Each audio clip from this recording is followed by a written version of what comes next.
This channel does not promote any violent, harmful, or illegal activities. All content provided by this channel is meant for an educational purpose only. Bomb charge করব কে এই হুমকি দিচ্ছেন? কোনো দুষ্কৃতী নয়, এই হুমকি প্রকাশ্যে দিচ্ছেন খোদ রাজ্যের প্রাক্তন কারামন্ত্রী তৃণমূলের বিধায়ক উত্তম বারিকের অনুগামীদের হুমকি দিচ্ছেন অখিল গিরি। একবার শোনাই অখিল গিরি কি হুমকি দিচ্ছেন।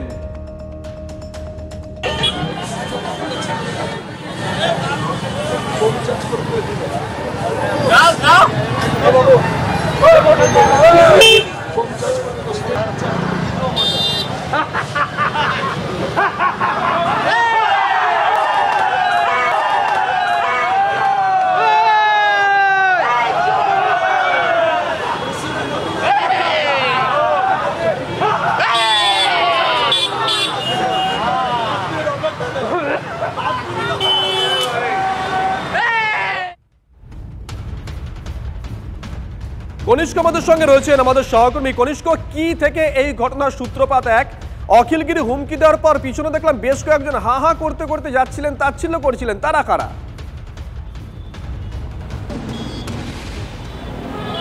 দেখো, প্রথমেই তোমাকে বলে রাখি, সূত্রপাতটা কিন্তু গতকাল থেকে হয়েছে। উত্তর পূর্ব ভারতের সবথেকে বড় সমবায় বা urban cooperative bank Kanthi cooperative ব্যাংকের যে ডেলিগেট যারা নির্বাচিত হয়েছেন তাদেরকে নিয়ে মূলত ডিরেক্টর নির্বাচন বা মূল যে পরিচালন, দ্বিস্তরীয় পরিচালন যে ব্যবস্থা, সেই ব্যবস্থা তৈরির আগে যে প্রসিডিওর অর্থাৎ মনোনয়ন পর্ব ছিল, ডিরেক্টর নির্বাচনকে কেন্দ্র করে মনোনয়ন তোলা, সেই নিয়ে গতকাল থেকে সূত্রপাত এবং আজকে তার দ্বিতীয় দফা। মঙ্গলবার সকাল থেকেই এই যে মনোনয়ন যারা তুলেছিল, অন্তত 15 পদের জন্য 30 জন দাবিদার ছিল। সেই 30 জন দাবিদারকে কার্যত যুযুধান দুই পক্ষ ছিল। একদিকে ছিল উত্তম বারিক গোষ্ঠী, অপরদিকে ছিল প্রাক্তন মন্ত্রী অখিল গিরি গোষ্ঠী। এই দুই গোষ্ঠীর মধ্যে যে একটা চাপানুতর চলছে সেটা সর্বজন বিদিত। সব মিলিয়ে কিন্তু আজকে সকাল থেকে যে পরিস্থিতি ছিল সেটা দেখা গেল কাঁথি পৌরসভার যে পোস্ট অফিস রয়েছে, পোস্ট অফিসের সামনে থেকে ব্যাংক থেকে 200 মিটার দূরত্ব করে পর্যন্ত কিন্তু পুলিশকে বাঁশের ব্যারিকেড করতে হয়েছিল। কারণ গতকাল থেকে যে পরিস্থিতি ছিল, সেই পরিস্থিতি যাতে অশান্তি না ছড়ায় তার জন্য পুলিশ পর্যাপ্ত র্যাব, কমব্যাট ফোর্স প্রত্যেকেই মজুদ ছিল।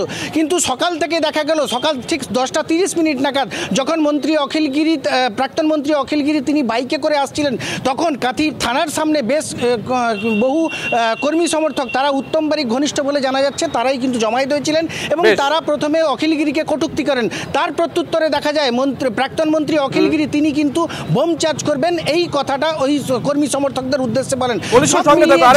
দর্শকদের অখিল গিরি ঠিক কি হুমকি দিয়েছেন?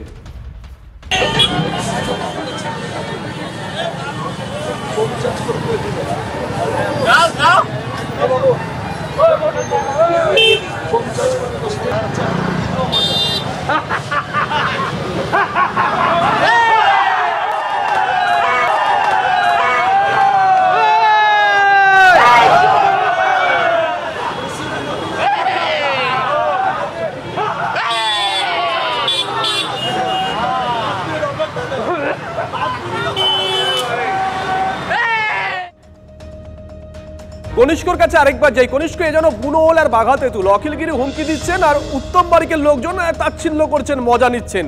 তার আগে অবশ্য আমরা দেখেছিলাম এই সমবায় সমিতিতে কারা ডিরেক্টর পদে থাকবেন তার জন্য রাজ্য নেতৃত্বকে হস্তক্ষেপ করতে হয়েছিল।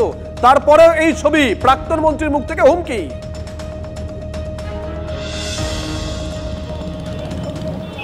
দেখো, একদমই যে রাজ্য নেতৃত্ব হস্তক্ষেপ শুধু নয়, গত দুদিন ধরে রাজ্যের শীর্ষ নেতৃত্ব থেকে রাজ্য সম্পাদক দুজন অর্থাৎ রাজীব ব্যানার্জি এবং আশিস চক্রবর্তী তারা কিন্তু পূর্ব মেদিনীপুরে রয়েছেন। মূলত যে জটিলতা তৈরি হচ্ছে সেটা এই কাঁথি কোঅপারেটিভ ব্যাংকের এই ডিরেক্টর নির্বাচনকে কেন্দ্র করে। তেমনটা তোমাকে বললাম যে 15টি পদ রয়েছে, 15 জনের মধ্যে 30 জন দাবিদার, অর্থাৎ 15 জন উত্তম বারিকের গোষ্ঠীর এবং 15 জন অখিল গিরির গোষ্ঠী। যদিও প্রথম যে গতকাল থেকে যে লিস্টটা বাজারে ঘুরছে বা অন্তত জেলার বিভিন্ন নেতৃত্বদের কাছে রয়েছে, সেটা জানা যাচ্ছে যে ওই গোষ্ঠীতে বেশ কয়েকজন উত্তম বারিকের লোকজন রয়েছে এবং বাকিটা অখিল গিরির লোক। সব মিলিয়ে এই তালিকা নিয়ে কিন্তু অসন্তোষ তৈরি হয়। যদিও তৃণমূলের অসন্তোষ তৈরি হয়েছিল অখিল গিরির পুত্র সুপ্রকাশ গিরিকে গতকাল আমরা দেখেছিলাম, তিনিও রীতিমতন তার বিরোধী গোষ্ঠীর দিকেই তির্যক মন্তব্য ছুড়ে দিয়েছিলেন আর আজকে অখিল গিরি হুমকি দিলেন। অখিল গিরি অবশ্য হুমকি দেওয়ার প্রবণতা আজ প্রথম নয়, এর আগেও নিশ্চয়ই মনে আছে আপনাদের তাজপুরে সমুদ্র সৈকতে সেখানে একজন ফরেস্ট আধিকারিককে উদ্দেশ্য করে হুমকি দিয়েছিলেন এই অখিল গিরি। কি বলেছিলেন সেদিন শুনুন। আপনি সবাইকে নিয়ে চলুন, বেশি দিন থাকতে পারবেন না, আপনার আয়ু 7-8 দিন 10 দিন। আমি আপনাকে বলছি কে বিড অফিসার আমি জানি ফরেস্টের কি কাজ হয়, কত বড় দুর্নীতি আমরা সব জানি। আমার জানি বিড অফিসারের বিরুদ্ধে কি আছে আমি জানি পাবলিকের, আমি কিন্তু ফাঁস করে দেবো সব বিধানসভা। আপনি আমাকে চিনেন না, আমি ওই সমুদ্রে ওসব কথা বলবেন না আপনি আমাকে। আপনার সাথেও নেই, ওদের সাথেও পার্সোনাল নেই। আমি আপনি এখানে থাকবেন না। আমাদের কাপড় ছাড়া হয়েছে, ওদের পুরো দেখতে হয়। আপনি জনগণকে গুন্ডা বললেন না ম্যাডাম, এই জনগণের পয়সায় বেতনটা পাচ্ছেন, এই জনগণের পয়সা। এরা গুন্ডা নয়, গুন্ডা হলে গুন্ডাগিরি অনেক কিছু করতে পারতো। 25 ফুট আমরা নিলাম, এর ভিতরে যদি আপনি আসেন আপনি ফিরে যেতে পারবেন না। আমি আপনাকে বেশি কথা বলবেন না, আপনি একদম সরকারের সাথে সরকারি কর্মচারী মাথা নিচু করে কথা বলবেন। সরকারি কর্মচারী আমাদের কর্মচারী মাথা নিচু করে কথা বলুন। কথা বলুন বেয়াদব রেঞ্জার, বেয়াদব এর মতন কত বড় জানোয়ার, কত বড় জানোয়ার বেয়াদব রেঞ্জার আসেনি কাছে। আপনারা বাংলাতে উদ্ধার করে চলে যাবেন, ভদ্রভাবে হবে না। যে ঠাকুর যে ফুলে সব ডাং নিয়ে পিটাবো না, তখন বুঝবেন। আমরা দেখাচ্ছিলাম মাত্র কয়েক মাস আগে বন দপ্তরের একজন আধিকারিককে কিভাবে অখিলগিরি প্রকাশ্যে হুমকি দিয়েছিলেন সকলের সামনে। আর আজকে তিনি হুমকি দিলেন তৃণমূল কংগ্রেস বিধায়ক উত্তম বারিকের অনুগামীদের, বলছেন বোম চার্জ করব। জগন্নাথ চট্টোপাধ্যায় এই মুহূর্তে আমাদের সঙ্গে রয়েছেন, বিজেপি নেতা। জগন্নাথ বাবু, প্রাক্তন মন্ত্রী, দীর্ঘদিন ধরে রাজনীতি করছেন, বর্ষিয়ান নেতা, তিনি প্রকাশ্যে বলছেন বোম চার্জ করব। এর মধ্যে তো অস্বাভাবিক কি আছে? এটাই তো স্বাভাবিক। তৃণমূল মানেই তো বোম, বন্দুক, লুট, সন্ত্রাস, কাটমানি, সিন্ডিকেট বাজি। ভোট লুট করার অভ্যেসটা পরে রয়ে গেছে, সেটাতে এবার তার পরিণাম পাওয়া যাচ্ছে। আর এই উত্তম বারিক আর অখিল গিরি যে বললেন, আপনারা একটু খোঁজ করুন কে ভাতুষপুত্রের আর কে পিসিমনের। এই লড়াই তো নিচ অব্দি চলে গেছে মনে হচ্ছে, একে অপরের উপর বোম চার্জ করছে। আজ সকালেই তো কি সব বললেন, শেখ সাহেবরা মারা গেছে, একজন হাসপাতালে ভর্তি। তো সে কি হোক আর গিরি হোক, জোড়া ফুল ছাপ থাকলে পরেই মারামারি, বোম চার্জ এসব হতেই থাকবে। এবং এরই নাম তৃণমূল কংগ্রেস। সেই কারণেই হিন্দু বাঙালি ঠিক করেছে তৃণমূল কংগ্রেসকে অতীত করে 2026 সালে বিজেপিকে ক্ষমতায় আনবে। জগন্নাথ বাবু, একটা প্রশ্ন না করলেই নয় আর কি, মানে আমরা দেখলাম এ রাজ্যে নির্বাচনী সংস্কৃতি এমন জায়গায় গেছে, একটা সমবায় নির্বাচনেও সেন্ট্রাল ফোর্সকে নামাতে হচ্ছে। এবার কি তাহলে সমবায় নির্বাচনে তৃণমূল কংগ্রেস জিতলো, কিন্তু ডিরেক্টর কি হবে, নিজেদের মধ্যেই দলাদলি, এক্ষেত্রে কোনো ফোর্স নামাতে হবে নাকি জানি না। জগন্নাথ বাবু, দেখুন ওই ডিরেক্টর পদটি নিয়ে কেন এত লাফালাফি? তার কারণ ডিরেক্টর পদে যিনি বসবেন তার পেটিটি ভেটকি মাছের পেটির মতো হবে। ওটা উপকূল ভাগ তো, ভেটকির পেটির মতো নিজের পেট বানানোর জন্য এবং সেই উদরপূর্তি করার জন্য এত লড়াই। সেই কারণে প্রাক্তন মন্ত্রী, বিধায়ক দলের আরেক বিধায়কের উপর বোম চার্জ করতেও অনীহা করছেন না। ধন্যবাদ। আমরা কথা বললাম বিজেপি নেতা জগন্নাথ চট্টোপাধ্যায়ের সঙ্গে। কনিষ্কর কাছে আরেকবার যাই। কনিষ্ক, যে ঘটনা ঘটলো তারপরে কি রাজ্য নেতৃত্ব ওখানে পড়ে আছে তুমি বলছিলে, এখনো পর্যন্ত এই নিয়ে মুখ খুলেছেন অবজারভার যারা আছেন?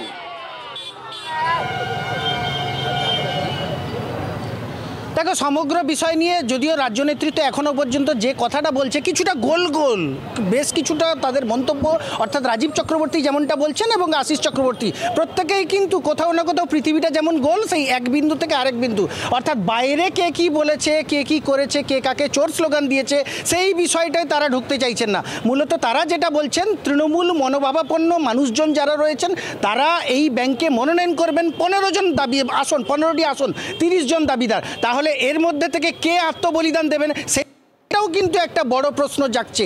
কারণ তৃণমূল কংগ্রেসের অন্দরে যে রাজ্যে অন্তত পূর্ব মেদিনীপুরে দুই গোষ্ঠী, যেখানে অন্তত বিজেপিকে লড়তে হচ্ছে না, সে এই কাঁথি কোঅপারেটিভ ব্যাংকের নির্বাচনকে কেন্দ্র করে তৃণমূলের বিরুদ্ধে লড়ছে।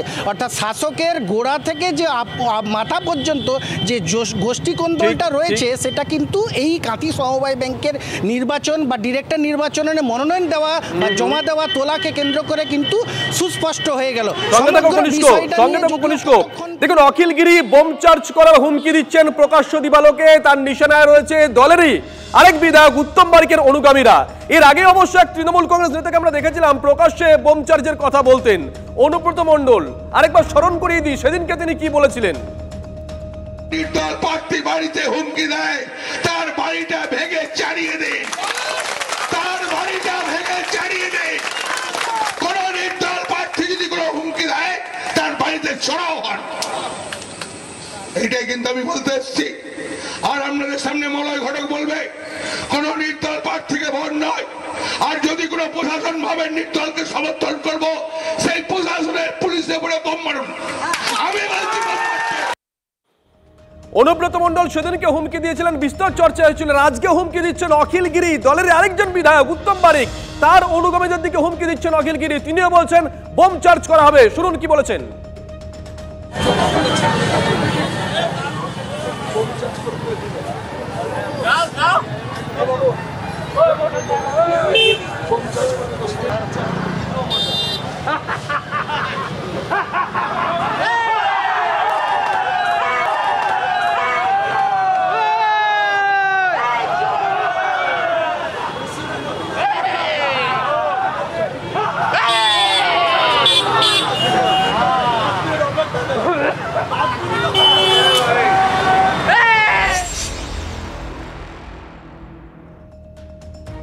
কলকাতায় ফিরে আসি। গার্ডেন রিচের পুনরাবৃত্তি বাঘাযতীনে হুড়মুড়িয়ে ভেঙে পড়ল আবাসনের একটা অংশ, আহত বেশ কয়েকজন, হেলে পড়ল পাশের আবাসনও।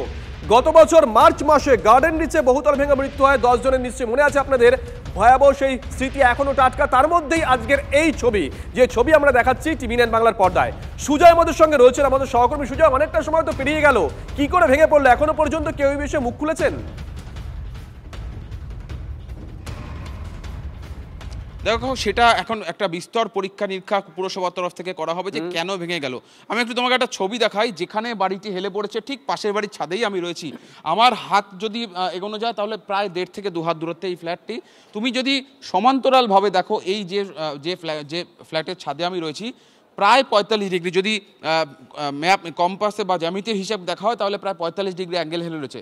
ছাদের ছবিটা দেখাবো, যে ঠিক অনেকটা জাহাজের ডেক, যেভাবে কোনো জাহাজ যখন চড়াই উচ্চার মধ্যে যায় যেভাবে যায়, ঠিক সেভাবে দেখো ছাদের ছবিটা দেখাচ্ছি, পুরো প্রায় 45 ডিগ্রি অ্যাঙ্গেলে হেলে রয়েছে। আর ডান দিকের ছবিটা দেখাবো, আমার সহকর্মী সূর্যেন্দু দেখাবে, যে বাড়ির যে ভিতটি ছিল, যে ভিতে পিলার ছিল, বাড়ির উচ্চতা বাড়ানোর জন্য পিলারগুলিকে মাটি থেকে কেটে ফেলা হয়েছিল। ডান দিকের যে অংশটি উঠে রয়েছে মাটি থেকে, সেখানে সমস্ত পিলারগুলো কেটে সেখানে হাইড্রোলিক ব্যবহার করা ছিল।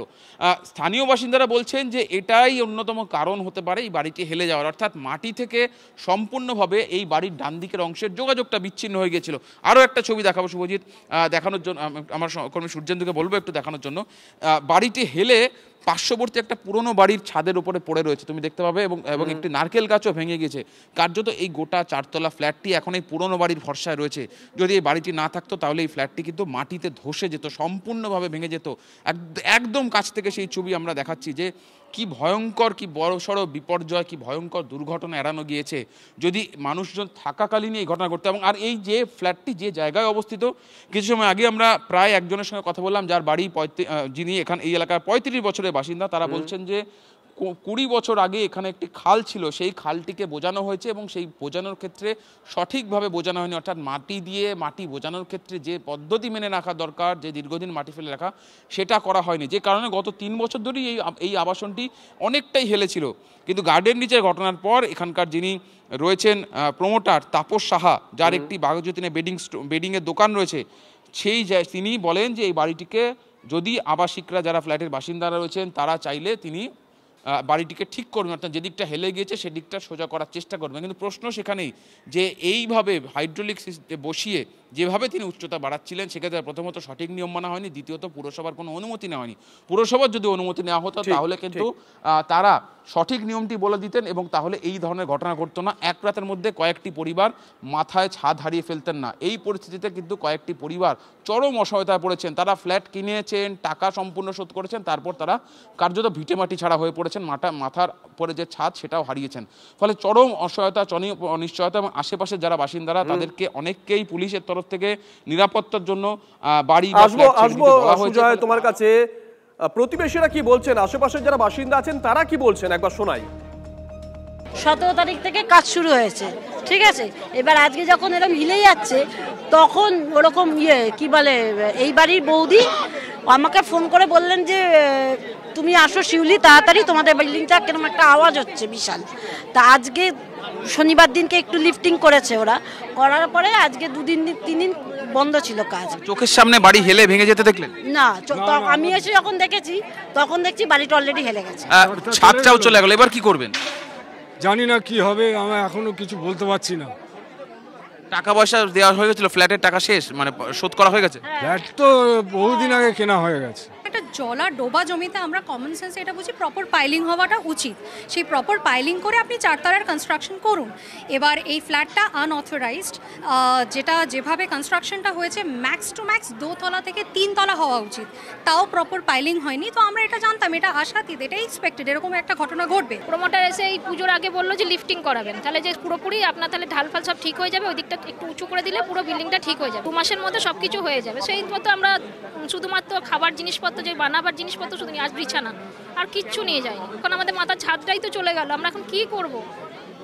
এত মানে বলে না যে কোথায় থাকবো, এখন আমরা কি করব? আমাদের কিচ্ছু নেই আমাদের হাতে। মাথার ওপরে ছাদ চলে গেল বলছেন ওই বাড়িতে যারা বসবাস করেন তারা। আমরা এখন কি করব? রীতিমতন অসহায়। এই ছবি দেখে সত্যি সত্যি যে কেউ অসহায়তা বোধ করবেন। ছবিটা আরেকবার দেখি ভালো করে, দেখাবে কৌস্তব।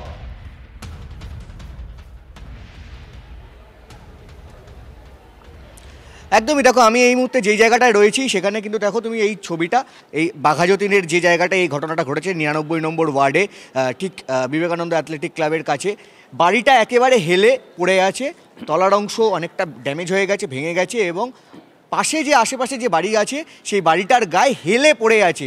নিঃসন্দেহে বিপজ্জনক ছবি, আতঙ্কিত হওয়ার ছবি, আতঙ্কিত হওয়ার মতো ছবি। কলকাতা শহরে এই রকম ছবি দেখলে নিঃসন্দেহে যে কেউ ভয় পেতে পারেন। এখানে যারা প্রতিবেশীরা আছেন তারা এই বাড়িতে হেলে আছে কৌস্তব, ওই বাড়ির বাসিন্দারা, খালি করা হয়েছে ওই বাড়িগুলো। দেখো পাশের দিকে যেই ছোট বাড়িটায় হেলে পড়ে আছে ওই বাড়িটায় কিন্তু কোনো মানুষজন থাকেন না, কিন্তু তার পাশে একটা ফ্ল্যাট রয়েছে, সেই ফ্ল্যাটে কিন্তু মানুষজন এখনো পর্যন্ত, সেই ফ্ল্যাটে কিন্তু মানুষজনকে তারা নিচে নেমে এসছেন। এখানে যারা ডিজাস্টার ম্যানেজমেন্ট এখানে টিম রয়েছে, আমরা দেখতে পাচ্ছি যে এখানে আরও অনেকে এসছেন, যেমন অর্থাৎ এখানকার যিনি স্থানীয় বিধায়ক এবং কাউন্সিলর তারা এসছেন, এবং এই বাড়িটাকে ভাঙার প্রক্রিয়া করা হবে এবং তারপরে ভেঙে এই বাড়িটাকে ডেমোলিশ করা হবে। কিন্তু প্রশ্ন হচ্ছে এই বাড়িটা কবে তৈরি হয়েছিল, এটা নিয়ে আমরা যখন জিজ্ঞাসা করতে যাই তখন এখানকার যিনি কাউন্সিলর মিতালি ব্যানার্জি তিনি বলেন যে 2010 সালের আগে এই বাড়িটা তৈরি হয়েছিল। কাউন্সিলর মিতালি বন্দ্যোপাধ্যায় তাই বক্তব্য, কিন্তু প্রতিবেশী যারা আছেন তারা বলছেন যে এই বাড়িটা তৈরি হয়েছে 10 থেকে 12 বছর আগে, এবং যারা এখানকার ফ্ল্যাটের বাসিন্দা তাদের কাছ থেকে যখন যারা মিতালি দেবী এখন 2010 বলছেন, কিন্তু কৌস্তব এর আগে যখন আমরা ফোনে কথা বলেছিলাম ওনার সঙ্গে, উনি তখন বলেছিলেন যে 8 থেকে 10 বছর আগে তৈরি হয়েছে, তারপরে উনি বললেন 2010-এ তৈরি হয়েছে। একবার শোনাই ওনার বক্তব্য। এখানকার যারা স্থায়ী বাসিন্দা এরাই বলছে যে 40-50 বছর আগে, 45 বছর আগে ওইগুলি সবই জলাই জমেছে। 4 তলার পারমিশন দেওয়া হয় না? আমি দেই না, আমি তো এই ওয়ার্ডে বর্তমান কাউন্সিলর। কত তলা পর্যন্ত এখানে? আমি 3 তলা পর্যন্ত করে, কিন্তু 3 তলা করলেও তাকে পারমিশনটা নিতে হয়। 10 সালে আমি কাউন্সিলর ছিলাম এই ওয়ার্ডে, কিন্তু 10 সালের আগে তো হয়েছে বাড়িটা। আমি তো 2010-এর আগে হয়েছে বলছে, তাই ওরা তো বলছে 12 বছর হ্যান্ডওভার 10-এর আগে শুরু হয়েছে, 10-এরও আগে। লিফটিং এর যে কাজ চলছিল তার অনুমতি নেওয়া হয়েছিল? লিফটিং এর কাজের অনুমতি না, বললাম না, বিন্দুমাত্র জানতে পারিনি। প্লাস্টিক দিয়ে ঘিরে কাজটা করছে। এখন আমরা বিল্ডিংটাকে পুরো ভেঙে দেওয়া হবে। প্রমোটারকে ইমিডিয়েট অ্যারেস্ট করার জন্য আমরা পুলিশ করেছি, আমাদের অফিসার এসছেন, অফিসারকেও বলে দেওয়া হয়েছে। কৌস্তবের কাছে আরেকবার যাই। কৌস্তব, মিতালি দেবী মানে নিজের ঘাড় থেকে দায়িত্বটা ঝেড়ে ফেলে দিলেন। তিনি বললেন যে 2010-এর আগে, মানে তিনি কাউন্সিলর হওয়ার আগে 2005 থেকে 10 কিন্তু নির্মল কান্তি দাস তৃণমূল কংগ্রেসের এই ওয়ার্ডের কাউন্সিলর ছিলেন। তারও আগে 2002 থেকে 2005, 2000 থেকে 2005 তৃণমূল কংগ্রেসের কিন্তু কাউন্সিলর এই ওয়ার্ডে ছিল। কৌস্তব একেবারে, তাহলে তো দেখো বিষয়টা মিতালি বন্দ্যোপাধ্যায় যিনি আছেন তিনি নিজের ঘাড়ের থেকে দোষটা ঝাড়ার চেষ্টা করছেন, নাকি না আদতে দলের ঘাড়ের থেকে দোষ ঝাড়ানোর চেষ্টা করছেন, সেটা নিয়ে কিন্তু একটা প্রশ্ন তোলা যেতে পারে, সেটা পরের বিষয়। কিন্তু এই যে বাড়িটা যারা গৃহহীন হয়ে পড়লেন, যারা এই শীতের বেলা শীতকালে এই মাথার ছাদটুকু হারিয়ে ফেললেন, তাদের কি হবে? প্রশ্নটা তো সেইখানে। যখন আমরা জিজ্ঞাসা করি তখন বললেন যে যথাযথ ব্যবস্থা করা হবে, তাদের হয়তো সাময়িক শেল্টার দেওয়া হবে, কিন্তু তাদের সঙ্গে যখন কথা বললাম তারা তো রীতিমতো কান্নাকাটি করছে। তারা বলছেন আমাদের তো আর 5টা-10টা ফ্ল্যাট নেই, আমাদের তো একটা মাত্র ফ্ল্যাট, মাথার ছাদটা চলে গেল।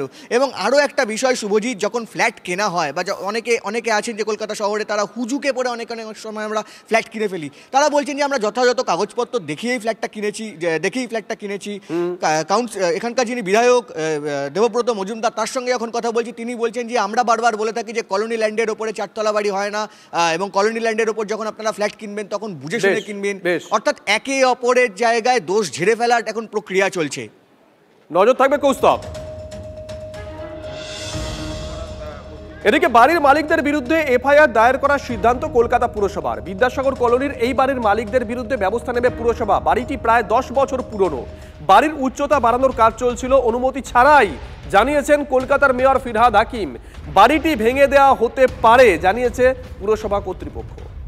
মেদিনীপুর মেডিকেল কলেজে বিষ স্যালাইনে মৃত্যু প্রসূতি, সিবিআই তদন্ত দাবি মৃতের পরিবারের। বড় খবর, সিআইডি তদন্তে অনাস্থা, সিবিআই তদন্ত দাবি করেছে মৃতের পরিবার। মেদিনীপুর মেডিকেল কলেজে বিষ স্যালাইনে মৃত্যু প্রসূতির সিবিআই তদন্ত দাবি করেছে মৃতের পরিবার। সিআইডি তদন্তে তারা অনাস্থা প্রকাশ করেছেন। আমাদের পেশেন্টটা মারা গেল কি কারণে সঠিক তদন্ত হোক, বা পোস্টমর্টম রিপোর্টটা সঠিকভাবে তদন্ত করে দেখা হোক সরকারের কাছ থেকে।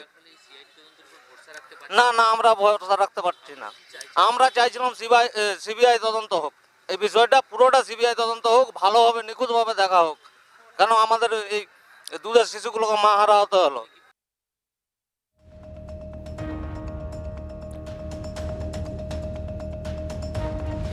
আরো একটা বড় খবরের দিকে নজর রাখতেই হচ্ছে। রাজ্যের স্বাস্থ্য ব্যবস্থায় কেন্দ্রীয় হস্তক্ষেপের আর্জি, স্যালাইন বিভ্রাট নিয়ে সিবিআই তদন্তের আবেদন বিজেপি সাংসদের। বড় খবর এই মুহূর্তে, রাজ্যের স্বাস্থ্য ব্যবস্থায় কেন্দ্রীয় হস্তক্ষেপের আর্জি, স্যালাইন বিভ্রাট নিয়ে সিবিআই তদন্তের আবেদন বিজেপি সাংসদের। কেন্দ্রীয় স্বাস্থ্যমন্ত্রী জেপি নাড্ডাকে চিঠি বিজেপি সাংসদ জ্যোতির্ময় সিং মাহাতোর।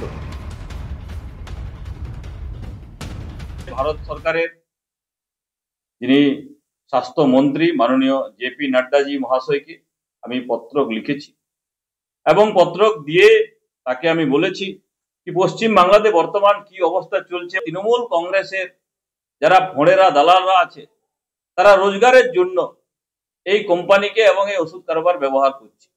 পশ্চিম বাংলাতে যে স্বাস্থ্যের এমার্জেন্সি চলছে, আপনি হস্তক্ষেপ করুন, আর ইমিডিয়েট এটা সিবিআই তদন্তের জন্য আমি আবেদন জানাই। সিবিআই তদন্ত এটা মুখ্যমন্ত্রী কিংবা কোর্টের মাধ্যমেই হবে। মাননীয় মুখ্যমন্ত্রীকেও বলি যদি সৎ সাহস থাকে তো আপনি সিবিআই তদন্ত এটার জন্য। আমি স্পষ্টভাবে জিজ্ঞাসা করছি বিরোধী নেতাদের যে আপনারা যে সিবিআই বলছেন, তো এই কথাটা তো আপনারা আরজি করের ক্ষেত্রেও বলেছিলেন। আরজি করে সিবিআই এসে দেখিয়ে দিয়েছে কলকাতা পুলিশের তদন্ত ঠিক ছিল। আপনারাই তো এখন বলছেন সিবিআই মানি না, তো তাহলে আবার সেই সিবিআই এর গল্প বলছেন কেন? আরজি করের ঘটনার পর ওই কথায় কথায় সিবিআই চাই, এটা বন্ধ করে দেওয়া উচিত। তার কারণ সিবিআই এসে দেখবে রাজ্যের তদন্তটাই ঠিক, তখন আবার আপনাদের বলতে হবে সিবিআই মানি না, সিবিআই ঠিক করতে পারেনি। তো খামোকা সব সিবিআই চাই বলছেন কেন? এদিকে স্যালাইন কাণ্ডে এসএসকেমে ভর্তি 3 প্রসূতির অবস্থা এখনো সংকটজনক, তবে 3 জনের শারীরিক অবস্থা নতুন করে অবনতি ঘটেনি, যাতে আশার আলো দেখছেন চিকিৎসকরা। রক্ত, ইউরিয়া, ক্রিয়েটিনের রিপোর্ট পরীক্ষা করে ডায়ালিসিস নিয়ে সিদ্ধান্ত নেওয়া হবে। একই রকম আছেন, ক্রিটিক্যাল আছেন এখনো অবধি, ডাক্তাররা সবাই অবজার্ভ করছেন, একই রকম আছে।